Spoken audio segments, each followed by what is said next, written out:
और सबसे पहले बात करते हैं लोकसभा चुनाव उम्मीदवारों को लेकर कांग्रेस के मंथन की। राजस्थान में लोकसभा चुनाव को लेकर कांग्रेस की तैयारियां जोर शोर से चल रही हैं और प्रदेश में लोकसभा चुनाव में प्रत्याशियों के नामों पर रायशुमारी का दौर भी शुरू हो चुका है। और ऐसे में बुधवार को यानी कि आज कांग्रेस प्रदेश चुनाव समिति की बैठक हुई और बैठक में मुख्यमंत्री अशोक गहलोत, उप मुख्यमंत्री सचिन पायलट समेत कई दिग्गज नेता और पार्टी के पदाधिकारी मौजूद रहे।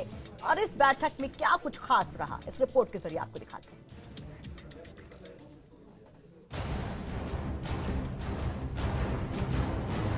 कांग्रेस का मिशन 25 की तैयारियों में जुटी कांग्रेस चुनाव समिति की बैठक में उम्मीदवारों पर हुई चर्चा। उम्मीदवार चयन का फैसला छोड़ा पार्टी आला कमान पर। कांग्रेस चुनाव समिति में सर्वसम्मति से पारित किया प्रस्ताव। 14 फरवरी को कांग्रेस के राष्ट्रीय अध्यक्ष राहुल गांधी आएंगे अजमेर। 1 मार्च को उदयपुर में यूथ कांग्रेस सम्मेलन में आने का भी दिया न्योता।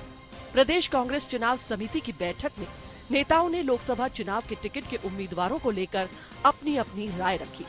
हालांकि सर्वसम्मति से उम्मीदवार के चयन का फैसला हाईकमान पर छोड़ने का प्रस्ताव पारित किया गया। इस बीच कांग्रेस चुनाव समिति की बैठक में नेताओं ने कई सुझाव भी दिए। इनमें कई नेताओं ने स्थानीय उम्मीदवार उतारने का दिया सुझाव। वहीं जल्द से जल्द उम्मीदवार घोषित करने और कर्ज माफी, बेरोजगारी भत्ते जैसी योजनाओं का व्यापक प्रचार प्रसार कर लोकसभा चुनाव में क्रेडिट लेने का सुझाव भी दिया। बैठक में मुख्यमंत्री अशोक गहलोत, डिप्टी सीएम सचिन पायलट, प्रदेश प्रभारी अविनाश पांडे, राजस्व मंत्री हरीश चौधरी, स्वास्थ्य मंत्री रघु शर्मा, कृषि मंत्री लालचंद कटारिया, पूर्व नेता प्रतिपक्ष रामेश्वर डूडी, पूर्व सांसद ज्योति मिर्धा सहित प्रदेश कांग्रेस चुनाव समिति के तमाम नेता मौजूद रहे। पीसीसी चीफ और उप मुख्यमंत्री सचिन पायलट ने इस फैसले की पुष्टि करते हुए कहा कि उम्मीदवारों के चयन का आखिरी फैसला हाईकमान पर छोड़ने का प्रस्ताव सर्वसम्मति से पारित किया गया है। पायलट ने कहा कि कांग्रेस राजस्थान में मिशन 25 कामयाब होगी।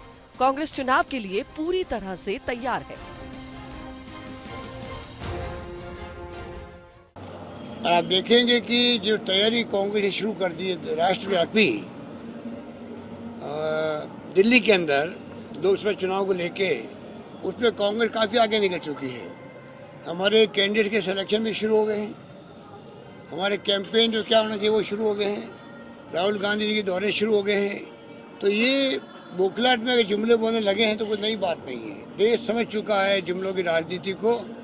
इस बार जुमलों की राजनीति उनके लिए काम नहीं आएगी, मैं कह सकता हूँ दावे के साथ। लोकसभा की चुनावी तैयारियों को लेकर 14 फरवरी को कांग्रेस राष्ट्रीय अध्यक्ष राहुल गांधी अजमेर आएंगे। वहीं 1 मार्च को उदयपुर में यूथ कांग्रेस सम्मेलन में राहुल गांधी को आने का न्योता दिया है। साथ ही चुनाव की रणनीति के तहत पार्टी के दिग्गज नेता फील्ड में जाएंगे और कार्यकर्ताओं को ट्रेनिंग देंगे। चुनावों के लिए कांग्रेस पार्टी पूरी तरह तैयार है। बूथ से लेके राज्य स्तर पर जो संगठन की तैयारियां होनी चाहिए, मुझे लगता है हम लोग समय से पहले उन सब तैयारियों को करने में कामयाब हुए हैं। राज्य की सरकार ने किसानों की ऋण माफ़ी हो, नौजवानों को बेरोजगारी भत्ता देने की बात हो, या हमारे मैनिफेस्टो में जो राहुल गांधी जी ने और हमारी पार्टी ने वादे किए थे, उनको लगातार क्रमबद्ध तरीके से बिना समय खोए हम लोग उसको लगातार इम्प्लीमेंट कर रहे हैं। प्रदेश इलेक्शन कमेटी के सभी सम्मानीय सदस्यों ने भाग लिया एवं हमारी 25 जो लोकसभा की जो सीटें हैं उन निर्वाचन क्षेत्रों के लिए हमारी क्या निर्णायक वहाँ के उम्मीदवारों के बारे में आगे हमारी क्या उसमें रणनीति होगी और अनेक सुझाव उस विषय में प्रदेश कांग्रेस कमेटी को मिले हैं, जिसकी समीक्षा कर बहुत जल्दी ही ये जो हमारी स्क्रीनिंग कमेटी है उसको सौंप दिए जाएंगे।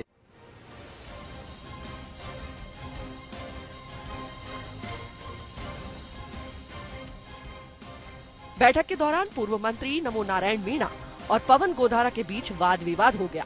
एक और जहां मीणा ने कहा कि जो पदाधिकारी पड़े रहते हैं उन्हें क्षेत्र में भेजना चाहिए, लेकिन पवन गोधारा ने पलटवार करते हुए कहा कि पदाधिकारी कार्यकर्ताओं के पीछे ही प्रदेश में कांग्रेस की सरकार बनी है। उन्होंने मीणा पर निशाना साधते हुए कहा, आप भी कार्यकर्ताओं के पीछे ही 2 बार सांसद बने हो।